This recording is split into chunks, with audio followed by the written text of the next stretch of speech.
If someone is not yet subscribed to our channel, please subscribe today. Like, follow, and share for more such videos. Hi everyone, welcome to a new video. In today's video, we will be sharing all about 3x3 Rubik's Cube. As spoken in our last video, we shared about its importance in the child development and how, as an academy, we have been training children with various types of Rubik's Cube, both online and offline. As already mentioned, children need exposure to various learning aids for their overall development, especially their brain development as such. One such learning aid or educational toy, as we call it, is Rubik's Cube. Rubik's Cube can be learned with right training. More so all, research shows that Rubik's Cube aids greatly in brain development. Playing Rubik's Cube also helps to improve children's memory, attention and thinking, problem-solving abilities, and in improving the spatial awareness, etc. In a 3x3 Rubik's Cube, there are 3 layers, layer 1, layer 2, and layer 3. We start by solving the layer 1 first. As all of us are aware, a cube has 6 sides. Rubik's Cube, being a cube, it also has 6 sides. Each side has a different color. White is always opposite the yellow, blue is opposite the green, red is opposite the orange. One can find the color of each side looking at the centerpieces. Especially when the cube is shuffled, it's always better to look at the centerpiece to identify the color of the side. In the figure, on the green color, a yellow circle has been marked showing the centerpiece. One can also notice some letters being written on each side. D means down. White side is always down. U means up. L means the left side. R means the right side. F means the front side. And B means the back side.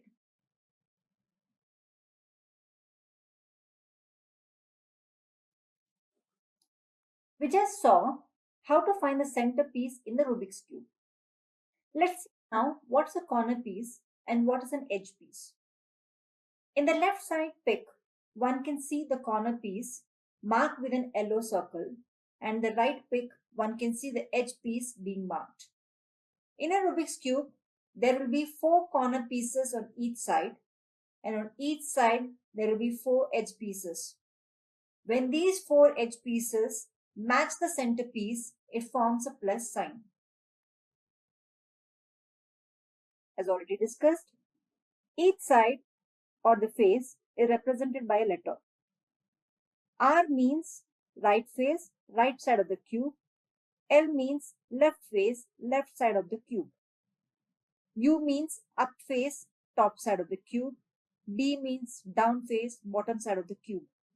F means the front face, front side of the cube. B means back face, back side of the cube.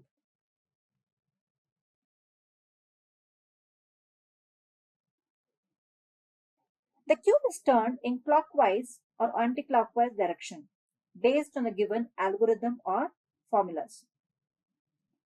R, L, B, D, F, U means turn the particular face of the cube in a clockwise direction. Example, R means turn the right face of the cube in clockwise direction. Ri, or as we call it as R dash, that is turn the right side face of the cube in anti-clockwise direction. Similarly, L dash, B dash, D dash, F dash, and U dash. In a 3x3 Rubik's Cube, there are 7 steps to solve the cube, for which we use some algorithm or formulas as you call it. In the first step, we solve the white edge pieces, which helps to form a plus sign, that is a white plus. There are 2 formulas for the same. If white is up, we use one formula, and if the white is in the front, we use another formula. In the second step, we solve the white corner pieces with which the entire white side gets solved. There are three different formulas used based on if the white is on the right side, or the white is in the front, or white is up. In the given bottom figure, one can observe the same. Okay, so here if you see, the white is in the right. Here if one sees, the white is in the front. Here one notices the white is up. In the third step, the second layer or the middle layer is being solved. There are two formulas that are used. Once the middle layer is solved, in the fourth step, the yellow edge pieces is solved. That is, one will try to form a yellow plus in the cube. Sometimes one might notice that automatically the yellow plus will be formed by the time one solves the middle layer. If not, one will notice either an L shape formed or a line formed, or only there will be an yellow centerpiece. In case if one sees a L shape like this is formed, we use a particular formula. If the center line is being formed, we use a particular formula. If neither of these are being formed, okay, then we use either of the formulas, okay, by the end of which either an L is formed or a line is formed.